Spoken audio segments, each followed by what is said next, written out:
মুন্সিগঞ্জের গজারিয়ায় অস্ত্রের মুখে জিম্মি করে সাবেক এক সেনা সদস্যের পরিবারে দুর্ধর্ষ ডাকাতির ঘটনা ঘটেছে। এ সময় সশস্ত্র ডাকাত দল স্বর্ণলঙ্কার সহ প্রায় 50 লক্ষ টাকার মালামাল লুট করে নিয়ে গেছে। রোববার 2 অক্টোবর রাতে উপজেলার বালুকান্দি ইউনিয়নের বালুকান্দি দক্ষিণপাড়ি এলাকায় অবসরপ্রাপ্ত সেনা সদস্য ফজলুল হকের বাড়িতে এই ঘটনা ঘটে। ঘটনার প্রত্যক্ষদর্শী অবসরপ্রাপ্ত সেনা সদস্য ফজলুল হকের মেয়ে সাথী বেগম বলেন, রাত 1টার দিকে একটি শব্দ পেয়ে আমার ঘুম ভেঙে যায়। তবে সে সময় বিষয়টি আমরা সেভাবে আমলে নিইনি। পরে রাত 3টার দিকে আমি তাহাজ্জুদের নামাজ পড়তে বসলে দেখি আমাদের ঘরের জানালা কেটে 2 জন ভিতরে প্রবেশ করে।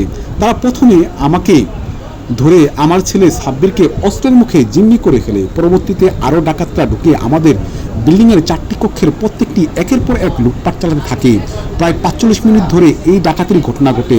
তারা প্রায় নগদ 3 লক্ষ টাকা, 32 ভরি স্বর্ণালঙ্কার ও 9টি মোবাইল সেট লুট করে নিয়ে গেছে।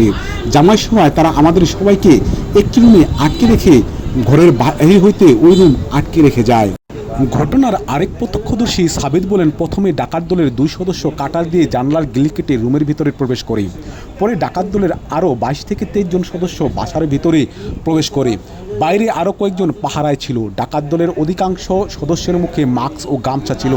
তারা অস্ত্রের মুখে আমাকে জিম্মি করে আমাকে দিয়েই অন্যান্য ফ্ল্যাটের দরজা খোলান। আমার চোখের সামনে একের পর এক রুমে ডাকাতি হয়। অবসরপ্রাপ্ত সেনা সদস্য ফজলুল হক বলেন, আমার 3 ছেলে দেশের বাইরে থাকে। তাদের পাঠানো প্রায় 32 ভরি স্বর্ণালঙ্কার, কয়েকদিন আগে ব্যাংক থেকে তোলা 3 লক্ষ টাকা, 9টি মোবাইল সেট লুট করে নিয়ে গেছে ডাকাতরা আমাদের পরিবার সম্পর্কে অনেক কিছুই জানতো বলে মনে হচ্ছে। কোন রুমে কি আছে, আমরা কাছে ব্যাংক থেকে কবে টাকা তুলছি, এমনকি বাসার ফোন বন্ধ, সবই জানতো। ভুক্তভোগী প্রতিবেশী লাক মিয়া বলেন, আমরা 5টার দিকে বিষয়টি প্রথমে বুঝতে পারি। পরবর্তীতে বাইরে থেকে লক করা রুম থেকে আমরা তাদের উদ্ধার করি। তারপরে বিষয়টি জানাজানি হয়।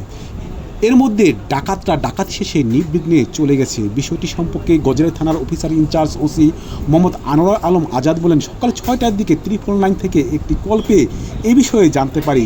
খবর পাওয়ার পর ঘটনাস্থলে পুলিশ পাঠানো হয়েছে। বিষয়টি তদন্ত করে দেখা হচ্ছে।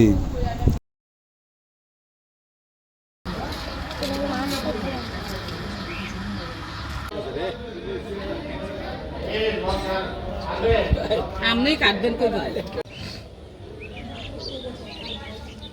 যা যে আদুল্লাহ ভাই পিছন দেবে